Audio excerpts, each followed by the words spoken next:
C'est votre vie, quoi. Bonjour très chers internautes, merci de suivre notre vidéo.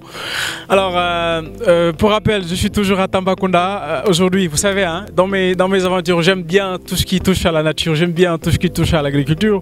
Je pense que c'est dans cette logique-là que je suis venu visiter le périmètre maraîchage de Ambikoum, l'association Ambikoum. Je suis avec Ousmane Touré. Il est chargé de projet dans cette association. Ousmane, bonjour. Bonjour. Merci de nous accueillir dans ce périmètre maraîcher qui est supervisé par Ambikoum, mais vous travaillez avec des GIE de femmes. Merci Guy. Oui, je m'appelle Ousmane Touré. Je suis chargé de projet au sein de l'association Ambikoum Solidarité, qui est une association locale au niveau de la région de Tambacounda et qui, je dirais, tout simplement signifie qu'il y a un nom local qui signifie tout simplement on a tous de la place. Ambikoum, on a tous de la place, que ce soit les bénéficiaires et nos partenaires et nous-mêmes l'organisation. On est tous dans un même bloc, dans un même sac et nous qui est tout simplement le développement de la région de Tambacounda. Parlez-nous un peu des missions de Ambikoum. Ambikoum s'est fixé comme objectif global, comme mission tout simplement de participer au développement socio-économique de la région de Tambacounda par le biais tout simplement de l'entrepreneuriat rural et des femmes et des jeunes. Et tout centré un peu autour du développement de l'agriculture durable. Aujourd'hui, nous sommes dans un périmètre maraîcher. Nous avons visité ensemble deux périmètres. Parlons un peu de vos rapports avec les femmes. Comment est-ce que vous travaillez? C'était parti d'un constat des membres fondateurs de l'association qui ont vu que tout simplement que Tambacounda, la région, qui était jadis faisait partie des régions les plus vertes du Sénégal, tendait un peu vers suivait un peu la même logique que le bassin arachidier, avec le développement ici tout simplement de l'agriculture, sur le développement de l'arachide et du coton. Donc ces gens-là sont organisés, ont créé l'association Ambikoum pour dire on va appuyer ces gens-là pour le développement de l'agriculture durable. Et pour développer cela, pas plus simple que de se concentrer sur tout ce qui est agroécologie et principalement sur tout ce qui est agroforesterie. Et depuis, qu'est-ce que vous avez réalisé avec les femmes? L'idée, c'est de les former dans la méthode, dans l'agroécologie. Qu'est-ce qui a été fait en termes de formation, en termes de soutien matériel également, qu'est-ce qui a été fait? Donc après cette réflexion, les gens ont initié l'idée de monter des projets de développement axés sur cette thématique d'agroécologie. Donc on a accompagné, la cible principale que nous accompagnons actuellement, ce sont les femmes. On les accompagne dans tout ce qui est le maraîchage durable. Pourquoi les femmes avant de continuer? Pourquoi les femmes? Principalement, excuse-moi, mais nous les hommes, on a tendance, surtout dans ce monde rural, à être très paresseux. Les gens après l'hivernage, souvent ils sont en train de faire de l'agriculture, chercher des produits forestiers non ligneux, ou bien à ne rien faire tout simplement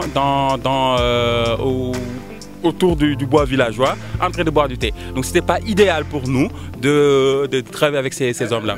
Les femmes, d'abord, l'agriculture, ce petit agriculture maraîchère, comme on dit, c'est d'abord leur première activité, c'est quelque chose qui leur appartient, mais également c'est les personnes les plus disponibles dans ces villages-là pour accompagner cela, pour accompagner un peu, je dirais, le développement familial interne. Donc c'est pourquoi on s'est un peu orienté au niveau de ces femmes-là, mais également des plus jeunes.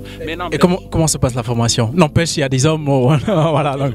On les intègre quand même ces hommes-là à l'intérieur du périmètre pour accompagner les femmes, mais également derrière pour créer un tic dans leur montrant que tout simplement il y a possibilité de faire autre chose que de rester là en rien faire, et que les femmes, ce qu'ils font au niveau de ces périmètres-là, ces hommes-là doivent aussi essayer de les accompagner quelque part, soit réduire les travaux au niveau de la maison, soit en les autorisant à avoir plus d'accès à ce travail-là. Et comment ça passe la formation? La formation est sur plusieurs branches. C'est sur l'agroforesterie déjà. Ce périmètre-là est aménagé sur un plan agroforestier. On a mis près de 700 arbres à l'intérieur sur différentes espèces. On a des Cassia mellifera qui pour renforcer la clôture en grillage. On a mis en place des brise-vents de Senna siamea. À l'intérieur maintenant, on a mis des arbres fertilitaires qui sont chargés tout simplement plus tard d'assurer la fertilité des sols. Donc les femmes sont formées déjà sur cet aspect de production de pépinières forestières et de reboiser, d'aménager eux-mêmes ces périmètres pour qu'ils soient autonomes. Derrière également, on leur fait des formations sur tout ce qui est agriculture durable, sur des pratiques culturelles, sur comment travailler en planche, sur quelles sont les durées de semis, comment faire les calculs, quelle quantité il faut mettre périmètre, comment arroser, comment utiliser de la fumée organique, comment fabriquer des pesticides bio sans utiliser tout ce qui est intrants chimiques, etc., etc. Donc un paquet technologique a été imaginé, a été conçu qui accompagne ces femmes progressivement à adopter dans leur mentalité et dans leur pratique de tous les jours la possibilité de faire cette agriculture sans engrais, sans pesticides et d'y avoir des revenus très considérables. Nous avons remarqué également qu'Ambicom accompagne également sur le plan technique et matériel ces femmes-là. Chaque périmètre également, comme vous le voyez, est aménagé suivant également un modèle. Il y a un périmètre, un périmètre de 1 hectare, tous les groupements en ont. On a une unité qui est là qui sert de stockage du petit matériel, mais de stockage également des récoltes. Un puits hydraulique qui a été foncé pour pouvoir arroser les plants. Du petit matériel agricole, arrosoir, pour le binage, des râteaux, des pelles, etc. pour faire de l'agriculture maraîchère. Et un équipement pour assurer tout ce qui est dynamique organisationnelle également du GIE, pour assurer un certain entrepreneuriat derrière. Ambicom solidarité, parce qu'on a vu également que ces femmes qui s'engagent dans le maraîchage ont souvent des problèmes de commercialisation des produits.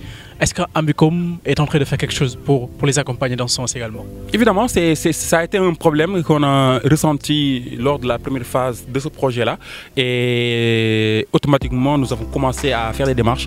Et on a eu à rencontrer le maire de Tambacounda qui nous a octroyé, qui a compris l'importance de ce que nous sommes en train de faire et qui nous a octroyé une cantine au niveau du marché central Tambacounda.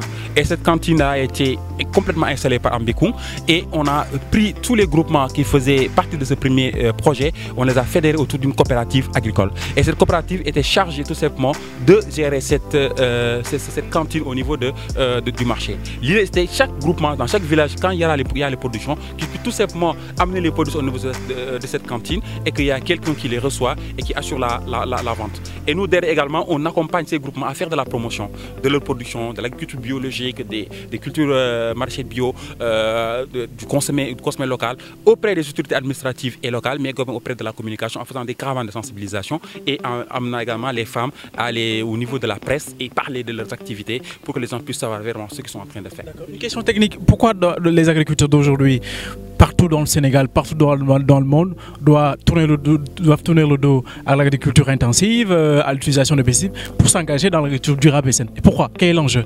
Aujourd'hui, je pense que tous les agriculteurs ont compris quelque chose, que surtout l'agriculture familiale, qu'il y a un grand problème de l'agriculture. Aujourd'hui, dans ces villages-là, quand on discute avec eux, ils te diront tout simplement, ils ont compris que d'année en année, les terres qu'ils cultivent s'appauvrissent, se détruisent, et autant que tu mets de l'engrais, ça ne sert absolument à rien. Tu es obligé de laisser cette parcelle et de passer à une autre parcelle.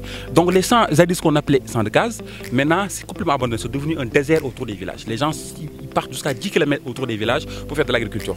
Eux-mêmes ils ont compris cela. Et la cause, elle est simple, si tu l'expliques, c'est très simple. Avant, les grands-parents, quand ils faisaient de l'agriculture, ils ne mettaient pas de l'engrais, ils ne mettaient pas de pesticides, etc. Et ils avaient de très bonnes récoltes. Aujourd'hui, la nouvelle génération, avec tout ce qui est mondialisant, tout ce que l'agriculture, le boom agricole a apporté, ils ont changé, mais ils ont compris que cela. Et au Sénégal, les gens, ils ont compris, et c'est nécessaire que tous les agriculteurs puissent comprendre qu'il y a une possibilité de changer de bord, de faire une autre type d'agriculture. Même si ce n'est pas abandonner de manière drastique tout ce qui est pesticides et engrais chimiques, mais de le faire de façon progressive et d'utiliser des alternatives qui sont là, qui permettent à chacun de faire de l'agriculture durable. Une petite exploitation, une exploitation n'est jamais petite. Il faut juste savoir comment l'utiliser, comment la gérer, comment l'aménager et comment en faire une parcelle durable. Et tu n'as plus besoin de... Et surtout avoir les connaissances techniques. Les connaissances techniques. D'accord. Ousmane, j'ai remarqué dans presque tous les périmètres que nous avons visités depuis ce matin que la présence des pailles là. Quelle est l'importance? C'est une technique qu'on a proposée aux différents groupements et que même certains ont trouvé un nom, ils ont appelé ça Mbadjou glace, pour dire tout simplement ça à partir de la fraîcheur sous les planches. Nous sommes dans la zone de Tambacounda, il y a de l'eau, mais l'eau est en profondeur. Donc c'est le facteur limitant pour faire de l'agriculture, surtout l'agriculture de contre-saison. Du coup, il est pertinent, il est nécessaire d'aider ces femmes-là à trouver une alternative pour limiter le temps d'arrosage des spéculations. Une plante comme ça, la logique, la technique voudrait que ça soit arrosé 2 fois par jour, matin et soir. Mais à Tambacounda, quand le soleil commence à faire chaud, quand tu arroses le matin, avant même midi, la plante elle est complètement sec parce qu'il y a le soleil qui tape très fort. Donc l'évapotranspiration elle est trop importante. En plus également qu'à Tambacounda, il y a un problème d'eau. Il y a un problème d'eau, la nappe elle est assez profonde, l'eau elle est là mais elle est très profonde. Même s'il y a de l'eau, 35 mètres, 40 mètres pour puiser de l'eau, c'est pas évident pour les femmes. Son exploitation est très coûteuse après. Alors, du coup, il est nécessaire de trouver une alternative à ces femmes-là, de réduire le temps d'arrosage et de réduire également la quantité d'eau disponible dans les puits, en fait, de réduire l'utilisation de l'eau disponible dans les puits. Donc, ce paillage-là a été mis en place pour cela. Quand la personne arrose le matin, sa planche peut tenir toute une journée sans avoir besoin d'eau. Et la paille, progressivement, en pourrissant, en se mélangeant avec la terre, redevient tout simplement de la matière organique pour renforcer la fertilité de ce sol-là. Donc, ce système-là a été imaginé et les femmes l'ont accepté, l'ont compris et sont en train de le mettre un peu partout dans leur périmètre.